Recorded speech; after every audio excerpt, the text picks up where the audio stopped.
2026မှာ AI နည်းပညာတွေအရှိန်အဟုန်နဲ့တိုးတက်လာတာကြောင့်နည်းပညာကုမ္ပဏီတွေဟာဝန်ထမ်းအင်အားချဲ့ထွင်မဲ့အစားလုပ်ငန်းပိုတွင်စေနဲ့ AI စနစ်တွေမှာပဲရင်းနှီးမြှုပ်နှံပြီးလူလျှော့တာတွေတက်တိုက်လုပ်လာကြပါတယ်။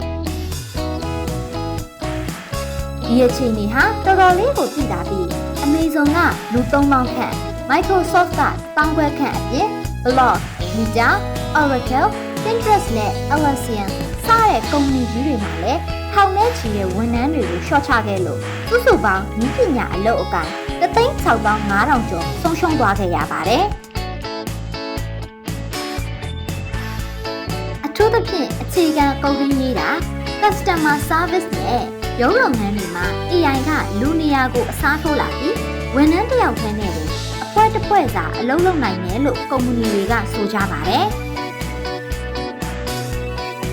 ဒါပေမဲ့ကျွမ်းကျင်သူအချို့ကတော့ဒါဟာ AI ကြောင့်လည်းမဟုတ်ဘဲအရင်ကဝန်ထမ်းတွေအလွန်အကျွံခန့်ခဲ့တာကိုပြန်လျှော့တာနဲ့အသုံးစရိတ်ထွေတာတာမျိုးလည်းဖြစ်နိုင်တယ်လို့ထောက်ပြကြပါတယ်။တကယ်တော့ဒါဟာအလုပ်အကင်တွေအပီးတိုင်ပျောက်ကွယ်သွားတာမျိုးမဟုတ်ဘဲအလုပ်သဘာဝပြောင်းလဲသွားတာလို့ဆိုနိုင်ပါတယ်။ပုံသေးလို့ရတဲ့အလုပ်တွေနည်းသွားပေမဲ့ AI ကျွမ်းကျင်သူတွေအတွက်အခွင့်အလမ်းသစ်တွေပေါ်လာမှာဖြစ်တယ်လို့လူသားတွေရဲ့တီထွင်ဖန်တီးနိုင်စွမ်းဝေဖန်ပိုင်းခြားတွေးခေါ်နိုင်မှုနဲ့ဆုံးဖြတ်ချက်ချနိုင်တဲ့အရေးအချင်းတွေကတော့အနာဂတ်မှာဆက်ပြီးအရေးပါနေလို့မှာပဲဖြစ်ပါတယ်။